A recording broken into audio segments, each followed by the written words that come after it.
right, hi everyone. We will go ahead and get started. Thank you all for joining us today. My name is Alyssa Ursini. I am with the SABRE's communication team. We're really excited to bring together three personal safety experts today to discuss running safety. We'll hear from each of them, and then we also will be leaving time at the very end for some Q&A. So please add any questions you have to the chat. And at the end, we'll go through as many as we can with the remaining time. So let's go ahead and start by talking about why we're here, why running safety matters, and who is it for? So at SABRE, we really love this quote by John Bingham, who is the author of Marathoning for Mortals. It says, "If you run, you're a runner." And we like to take that one step further and say, if you're a runner, running safety is for you and it matters. So no matter what your fitness level is, your gender, your age, the time you've spent running, anyone can be targeted on a run, unfortunately. That's why we're here today, to really talk through the ways that you can enhance your awareness and your safety on all of your runs.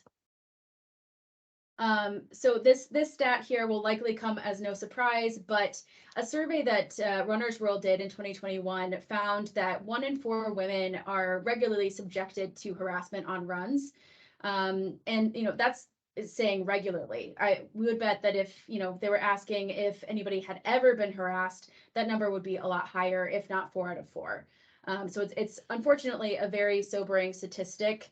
And considering that running is one of the ways that it's one of the primary ways that runners are able to really tune out their day, the stressors, etc., and tune into their bodies and their minds. And that fear, the worry that can come with that, the knowledge of that stat ultimately can significantly detract from the joy that comes from running.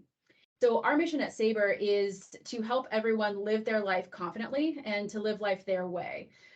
We provide safety tools and education to help runners and for everyone really to run with confidence, focus on the joy of the run, and again, living life as they want to without having to make major changes to their routines. Our running safety line specifically was designed by and for runners. So ultimately, we provide powerful safety tools that you can carry with you that aren't going to impede your run. So that's a little bit about SABRE. I want to introduce you to our experts. So we'll start out with Dr. Karen Bartuch here, who is the founder of the Women's Tactical Association. She's a former Chicago police officer and will be sharing personal safety notes with us as well. We have David Heineman, who is a personal safety and self-defense instructor. And he's got over 25 years of martial arts training and really focusing on working with survivors of domestic and sexual violence. And as well, we have Amanda Brooks, who is the founder of Run to the Finish. And she has over 27,000 miles of running under her belt to date, which is pretty amazing. It's just a couple more than what I have or the rest of us in the room have. So as I mentioned earlier, our speakers will be answering these questions and with answering any questions that come in throughout the presentation at the end of the presentation. So again, please put your questions right into the chat and we'll get to as many as we can as time allows.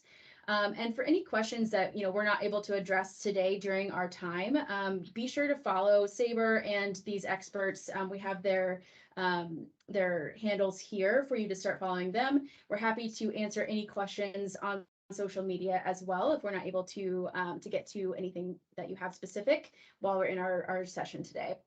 So with that, we will get started with Karen. Hey everyone, thank you so much for being here and thank you to SABRE for having me. It's really an honor. So as Alyssa mentioned, my name is Karen Bartuch and I was a Chicago police officer for almost 10 years and founded and led the nonprofit organization, the Women's Tactical Association, which was dedicated to firearms, fitness, tactics, and combat mindset. Currently, I'm a tech executive and an adjunct professor studying human behavior.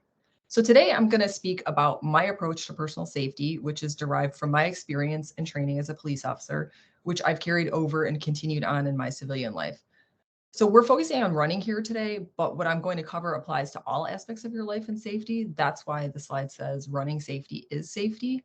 Paying attention to your personal safety should not be tied to an event or a point in time. Rather, it is something that you should always be thinking about and preparing for. And although I'm going to give you tips on how to protect yourself, my belief is that women or anyone should be able to run where they want, when they want, wearing what they want. Unfortunately, there are bad people in the world looking to do harm. And so we must take it upon ourselves to protect ourselves and those that cannot protect themselves. We used to say on the police department that when seconds count, the police are just minutes away. So the bad guy is looking for victims, not opponents. This is something we emphasize when training civilians while I was a police officer. Going through the police academy or the military really helps you carry yourself differently. And that is what I'd like to impart here today and what David's going to speak on as well. The bad guy is an opportunist, bad guy or gal, I should say. The bad guy wants an easy target. This is why active shooters target schools with children. The FBI actually conducts research every year studying situations where police officers get killed or assaulted. The FBI actually goes and speaks to the offenders, and the offenders relate each time, every year this is done, that they chose to attack certain police officers based on how they looked, their demeanor. They either looked out of shape, their uniform was sloppy, or they didn't make eye contact. So our goal for today is to prepare each of you to be ready. And the fact that you are here shows that you are a worthy opponent or are working towards that, which is great. So the last slide talked about positioning yourself as an opponent versus a victim, and that really starts with mindset, specifically a warrior mindset. A warrior mindset means that you have prepared, inoculated yourself against stress, built up muscle memory, have the tools you need, and are willing to do what it takes when needed. Preparation includes what is referred to in the shooting community as dry firing, which really means practicing with your gear. So if it were a handgun that I was training with, you'd be handling it dry or without ammunition. And so when it comes to gear such as pepper spray, if you're carrying it on your waistband, which is where you should, I want you, or in your hand, I want you reaching for it without even looking at it at least 100 times. As a police officer, I dry fire thousands of times and on a daily basis. And the reason you want to is to build up that muscle memory and ensure your fine motor skills work well under pressure or stress. For instance, when people are in car accidents, they're sometimes unable to dial 911 because their hands are shaking so much. This is why you want to practice in a safe environment so that under stress you can act. Most people freeze or just can't perform, and practicing helps inoculate you against stress. And many of SABRE's products come with practice canisters for this exact reason. So a warrior mindset also means that you're willing to do what it takes to defend yourself. You may have to get close to a stranger. You may have to go hands-on. You may have to gouge out an eyeball. And this is not something that people are comfortable with. Most humans don't want to hurt other humans. And I'll talk a bit more about this on the next slide. And lastly, I mentioned having the right tools. I highly recommend a pepper spray or a gel. I've had to get pepper sprayed in the face while in the police academy and have sprayed many offenders with pepper spray. And it's an extremely effective and debilitating tool. Your vision is almost immediately obstructed, breathing is impaired, and it's extremely painful. So on the last slide, I mentioned that most humans don't want to hurt other humans. And the way that many in the police and military view the world is that there are sheep, sheepdogs, and wolves. The sheep are going about their business without much regard for themselves or others. They are pretty meek and docile. The wolf is violent and hunting the sheep and is very capable of violence. Sheepdogs, however, have the propensity for violence. They can run fast, they have big teeth, but they love their fellow citizens and want to protect them and themselves. So you want to consider yourself a sheepdog, particularly if you are a parent. You can go to the next slide. Okay, so I just talked about some pretty scary and serious stuff and how you should always consider your safety, but that doesn't mean that you should be walking around afraid or with clenched fists or constantly looking over your shoulder. It is in fact the opposite. If you are prepared physically and mentally, you are actually walking around rather relaxed. You are aware and have good situational awareness. You are able to be relaxed because you know you are ready and capable. You are a warrior, an opponent. So this color coding system is also adopted from the military, and I really like how it lays out the various states of readiness. What you don't want to be is in condition white or a sheep. Condition yellow is a sweet spot, and from that condition, you're able to move through orange or red and respond to a threat if needed.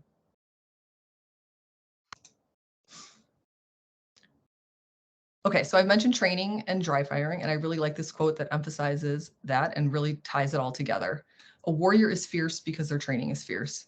Athletes don't go out and perform during a game without having been there numerous times in practice. It's the same when it comes to personal protection. So a few tips to put a bow on all of this are to know your gear in and out, wear on your body and not in a bag. You'll never be able to reach for it if it's not on your person or in a location that you have built up muscle memory with. Practice. I cannot emphasize this enough. Run scenarios with your friends or family, even run it through just in your mind. I really like the book, The Gift of Fear. It's a great book that talks about listening to your gut. If there's a creepy person in an elevator, don't get in it. Don't worry about hurting somebody else's feelings. And the same goes for your runs. If there are red flags or things that just don't feel right, listen to that intuition, listen to your gut. We talked about condition yellow. That's really the state that you want to be in until the situation tells you otherwise.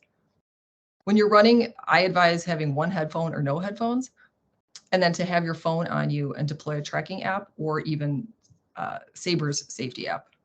And lastly, my recommendation is pepper spray. I will never forget the feeling of getting sprayed in the face in the academy, and I feel confident that it works, and I know that it works. And so now I'll turn it over to Dave. Thank you very much. Welcome, everyone. My name is David. I am a self-defense instructor out of the Chicago suburbs. I've been involved with martial arts, as I said, for just over 25 years now. The bulk of my training has been focused around self-defense, though I do train competitively as well. And I have had the privilege of working with law enforcement stuff in the past, though my main focus is and remains to be more on the survivors of sexual and domestic violence. So the first thing I kind of want to touch upon, and we're going to build upon this throughout my portion, is situational awareness. And just in general, situational awareness, we should know who and what is around us at all times, especially, excuse me, especially in situations like running where we're often alone. The problem I find is that most people assume that they are aware of the surroundings when oftentimes they are not. And so the questions I would ask you is, do you notice different cars in the parking lot each time you go? Are you aware of anyone else that's in the area? Do you recognize the people that are on the running path the same time as you? Or are you recognizing if someone different, appears out of the ordinary? So things like that, like, are you actually cueing in to what you're seeing, or are you just simply noticing it and then just going about your run regardless? So situational awareness goes far beyond just seeing and observing, and what really matters is what we do with that information that we're processing. So if you are suspecting that something or someone is suspicious, are we reporting it? Are we reporting different vehicles that aren't necessarily always there at the same time, or that just don't seem to really fit in with the surrounding area? Are we adjusting our schedules accordingly if we feel the need to? Do we possibly bring a friend the next time we run? Are we changing the time of day that we run? Are we changing our path more often? Do we park our car closer to the entrance to the running path, or do we park it in a more well-lit area? So this is what being situational aware truly means. It's not just I'm going to see this and go about my day and maybe remember it later. It's I'm processing the information, I'm observing the information, and then I'm making adjustments for what I need to do to, again, adjust based off of what it is that I am processing. Now, the biggest component of situational awareness, in my opinion, is eye contact. Now, eye contact is something that I emphasize a lot in all my classes, and is probably the most crucial component, because in my opinion, eye contact will speak volumes about you and how you are as a person, which for a predator, as Karen mentioned, we're looking for weak, vulnerable targets. And if you have good, solidified eye contact that just sends a message of I'm not to be messed with, then there's a very good chance that that predator is going to move on to someone else, because they just get that vibe from you. And again, a lot of that stems from your ability to make eye contact. And so usually before a lot of my seminars, I'll have people kind of make a circle around me and just kind of start walking around. And majority of the time, either no one makes eye contact with me, or the moment that they do make eye contact, they immediately look down or look away. So that type of behavior is something that I'm going to pick up on if I am a predator and if I'm looking for an easy target, because again, your eye contact is telling me about your confidence. It's telling me if you're willing or mentally stable to be into a fight. If all of a sudden I just attacked you or grabbed you, are you going to be able to fully focus on what's going on? And so a couple of things that we can utilize with this eye contact. Like I said, if you completely ignore them, look away, or when you do make eye contact, you turn their eyes and anything, that's going to demonstrate that they're an easy pick, which means that they're going to continue to pursue you. However, if you simply just acknowledge their presence, and again, I'm not saying that you have to call them out, simply asking, hey, can I help you? What are you, not necessarily what are you looking at, but I always reference, how can I help you? But having that strong eye contact, which, as I mentioned, that says don't mess with me, then there's a good chance they're going to back off. But again, nothing's guaranteed. But the big component of that eye contact is that you're acknowledging their presence. So again, if I'm a predator, if I'm creeping up behind you on a running path or slowly following you, If you don't acknowledge me, in my opinion, then I believe that you have no idea that I'm there. So if you acknowledge my presence, I'm now aware that anything I do going forward, you're going to be aware of. If I change my pace, if I pick up my pace, if I change directions, you're going to be aware of it. So that simple acknowledgement could be the difference between you being attacked or not and you potentially being a victim or not. Now, let's just say the eye contact's not working, you've acknowledged that someone's there and they continue to essentially approach you. This is where we kind of get into our defensive stance. Now, just because we go into a defensive stance does not mean that we are necessarily about to start fighting. It's just a position where if you're getting a gut feeling or intuition that, hey, something just doesn't feel right. And again, the person could simply be coming up asking for directions or, hey, you dropped this back there. But if you just feel uncomfortable, you're better off being in a defensive stance in case things go south, then you're prepared. And so basically the simplest way that I can explain it, if we're talking about like our feet, whichever leg is your most dominant leg, which for me is going to be my right, I'm always going to put my right leg back, and it's just a little step back. I don't want to be feet side by side, completely squared off facing my potential attacker because I'm going to be very slow to move. So if you're going into a defensive stance, take your dominant leg, step back just a little bit. From there, I want to take both my hands, keep them up by my face. Again, I'm not throwing up in fists, but simply palms out because, again, from the outside, this looks innocent. This looks like, hey, can I help you? What's going on? Did I, was I rude or something? What do you need? But if something happens, my hands are up protecting my face. I'm in a position where if suddenly they rush me or try to grab me, I can quickly move, change directions. I can move backwards because, again, your feet and body are already positioned in a manner that will allow you to react quickly. And this is something, if you watch any professional fighter, none of them just stand there straight up. Everyone is in some form of a fighting stance. Even officers, if you watch the way that they approach vehicles or approach pedestrians when they're talking with someone, they're going to subtly position themselves so that if something goes wrong, they have a better chance to react in a faster manner. So it's something that, again, doesn't mean that you're about to get into a fight, but if you feel like something's not right, it's better to put yourself in that position. Now, part of being in a defensive stance is understanding how to control and maintain your space, which is a big component for any self-defense or violent situation. Controlling distance and the overall space between you and your attacker is honestly what makes and breaks most altercations. While we're in our defensive stance, I want to make it very clear that I do not want them to come any closer. So I have to be firm on my statements. Can I help you? Please, I don't, stay away from me, back off from me. I don't need, you have to be very clear and concise and demanding that if you don't want the person to approach you, clearly state it. Because now if they continue to close in on that space, believe it or not, you're already fighting at that point. Even if they have not put their hands on you, if they've not struck you, you are now in a fight because they have broken that rule. They've stepped into your personal space. You've made it very clear. Maybe you've already adjusted and you've backed off a little bit, or you've changed the angle a little bit, and they continue to progress forward. In a sense, you're fighting. So at that point, this is a good time, if you did have a pepper spray on you, to utilize a pepper spray, not necessarily spray it right away, but at least threaten it and present it to, again, maintain that distance. However, if they close the gap too quickly, or you were too slow to deploy it, or you were fumbling around with it, whatever the case is, and they managed to get their hands on you, or they blew past that space and now they're on top of you, now we talk about essentially throwing the first strike. So again, just because they close the gap, they may not necessarily grab you. They might just be very, very close to you at this point. If you, again, feel threatened, if you've tried to de-escalate, if you've tried to talk yourself out of the situation, again, if you've stated, hey, I don't want any business with you, leave me alone, you don't really have an opportunity necessarily to run away, it is okay for you to throw the first strike, but throw it in a manner that's going to do damage. And when you throw that first strike, you turn and do a 200-meter sprint and just run in the other direction as fast as possible. So first strikes can be a simple jab cross. It could be a simple jab to the face. You can utilize heel palms. You can utilize fists. You can do a kick to the groin, kick to the shin, kick to the knee, whatever the case is. You could throw a couple strikes if you need to, but throwing that initial first strike, if you feel that that is your only option, and if you truly believe that some form of violence is imminent, 100% you have the right to throw that first strike. Now, if we are aiming for targets, essentially, you want to make sure, again, that we're doing damage. Again, we're not necessarily trying to incapacitate this person, but we want to do enough damage that we can get away safety. So if we're talking from like the waist level below, the groin is always going to be a good shot. Anywhere in and around the knee, a bit, I wouldn't recommend necessarily stomping on the foot, but definitely stomping in and around the ankles is always going to be a good option. Obviously, a good swift kick to the shin or to the side of the leg is definitely going to do enough damage that you might have an opportunity to run, or you can at least follow it up with a couple other strikes. If we're talking about the torso, it's very difficult to honestly apply a lot of damage to the torso where you're actually going to get a person to back off per se. So I would avoid the torso again, unless that's your only option.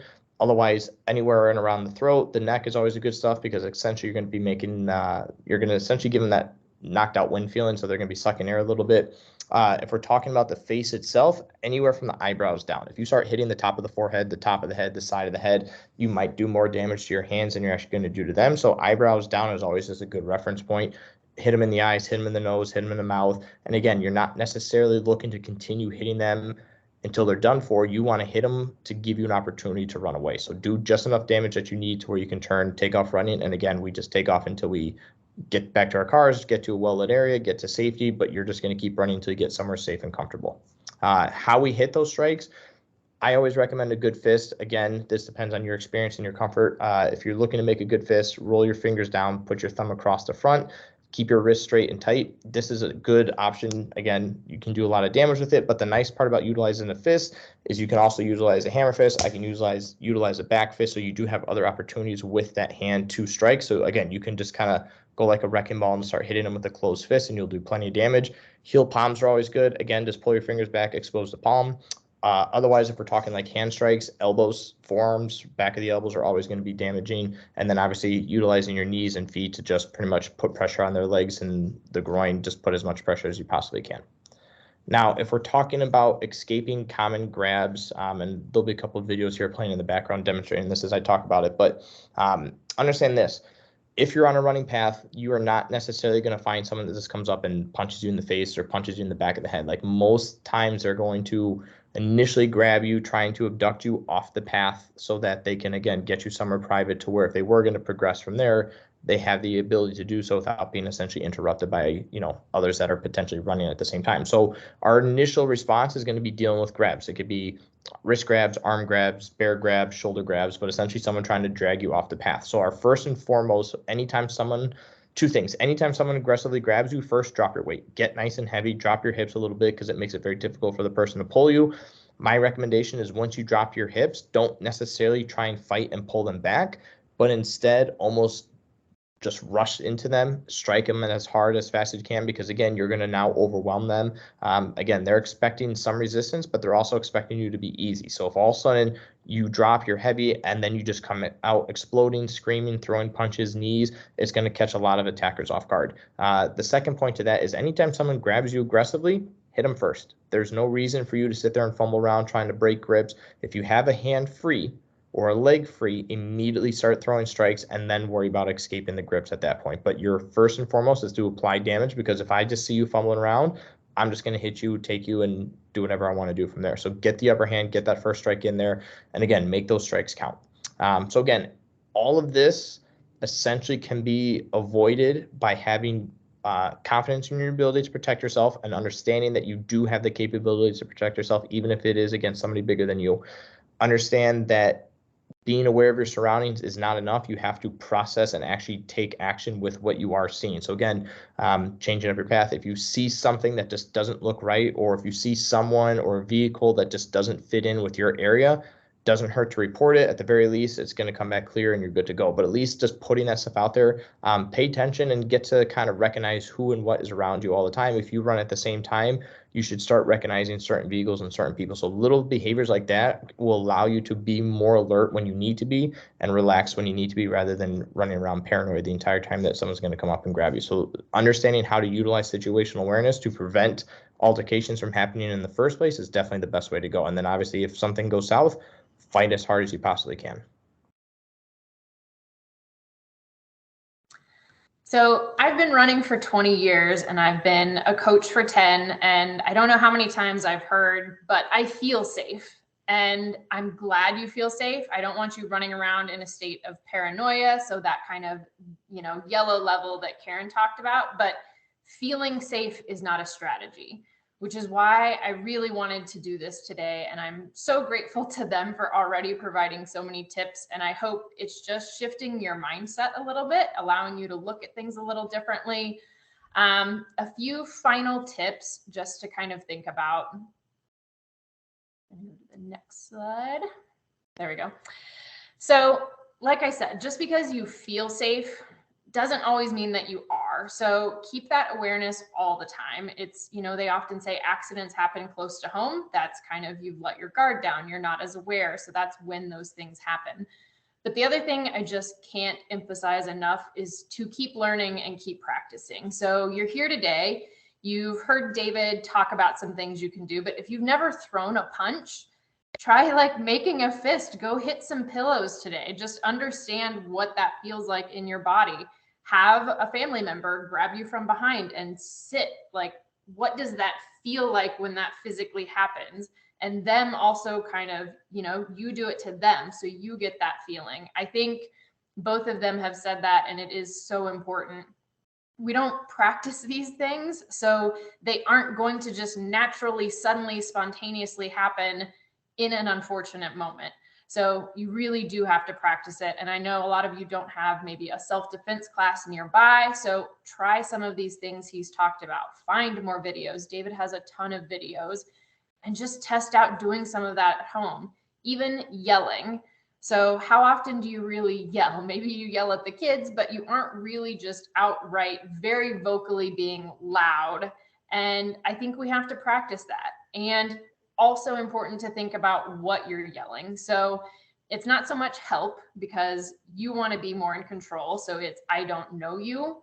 Leave me alone, don't touch me. So again, you're signaling back to them more of that confidence. Also to people who are in the area, I don't know you, leave me alone, is a really clear indicator that something is wrong. Unfortunately, like, we hear teenagers yelling help when they're being silly and dumb. And so people just don't always respond to it as well. So practicing some of those things, having some of those different words kind of available to you. The other thing I really want to ask is stop sharing your running routes so frequently on social media. So if it is somewhere that you run all the time and you are sharing it all the time in a public space, you just don't know who the person on the other end is seeing that. And so it's one of the reasons you'll notice I don't do things like Strava. While it might have sort of a bubble around your home, it is just not that hard within that radius to figure out, like, oh, Amanda runs every morning at like 6 a.m. So that person that we're trying to avoid is the person who's going to go that extra step to figure things out. So new places, awesome. Or times you're running with friends consistently, awesome. But just think about those solo runs that you're doing all the time, sort of in a repetitious manner. Do you really want to put that out there for anyone to know and anyone to be able to find? The other thing I want to say is we talk a lot about trusting your gut, but too often I hear women say, like, oh, it's silly. Like, I mean, something didn't seem right, but I thought maybe I was just overreacting, or I was, whatever it might be. Trust your gut. If something feels wrong, turn around, go the other way. And like Karen said, don't worry about hurting someone's feelings. Their hurt feelings will pass versus something happening to you. So trust your gut, let yourself, follow it. So I want to talk about a couple of the things that I do carry. So you guys have probably heard me talk about this. Anyone who follows me, I carry the SABRE pepper gel spray. And for a lot of years, I didn't carry anything because I was convinced that I would hurt myself with whatever I was carrying. So find something that you're comfortable with so that you will carry it. I particularly liked this one because it had a flip on the top, so I wasn't accidentally going to spray it. I liked that it was, had a strap, but I also liked that it was gel. So when it sprays, it's going to stick to what it's spraying to. And that just made me feel better. And I have found that if you feel uncomfortable with what you're carrying, you will just stop carrying it. So there are a lot of options. Figure out what you feel comfortable with. And then, like she said, practice it. So a lot of the SABRE stuff comes with a practice canister. If you've never sprayed it and kind of gotten a feel for what's happening, again, you're probably not going to do it in the heat of the moment. The other thing is to know how your devices work. So for a lot of you, you do have watches that have SOS alerts on them, or the SABRE Smart Spray has an SOS alert as well. But if you don't have the app open on your phone, it will not send out a signal. And a lot of people don't realize that. So it's awesome that you have all this technology, but you need to make sure you actually know how it works. So set up your emergency contacts, and then make sure, if you're relying on that, particularly me when I'm out on a trail by myself, I like the idea that I have something that could signal people. So you have to know that you need to have that app open. So just being prepared with that kind of stuff. The other thing I'll say is just find ways to make things a habit. So I have, my alarm clipped on my pack. I have my pepper gel spray in here so that every time I grab my hydration pack, my safety tools are already there. I don't have to think about them. And you don't have to use a handheld. There are armbands. There are things you could clip on a waistband. There are keychains. So truly just figure out what things feel comfortable to you and then make it so that they are part of your routine. So it's great to get them, but not if you just leave them at home. One final thing, because I get this question a lot. I do run by myself. I have run in countries all over the world by myself, and I do generally feel safe, but partially because I have thought through things. I look around, I am very aware, but also you can just check in with a local running store or ask the hotel concierge. They're going to let you know these are the common places that people are running. So you can go to an area that's populated, an area where there's enough lighting. I have occasionally had a hotel desk clerk say to me, no one runs around here. And that was a pretty good indicator that, my early morning run was maybe not a great idea there. So figuring out something else, whether it was a treadmill or later in the day, or did I need to go somewhere else nearby? You can also just ask about meetups or common routes. You will find a lot of that and know that there's always going to be other people there, so you feel more comfortable. And then, of course, doing the basics, turn on those tracking devices. So if you have Find My iPhone or Life 360, whatever kind of that might be, so that someone has some way to know where you are. They're little things that we kind of know, but we slack off on at times. So just making sure you stay on top of it so you feel even more comfortable as you get out there.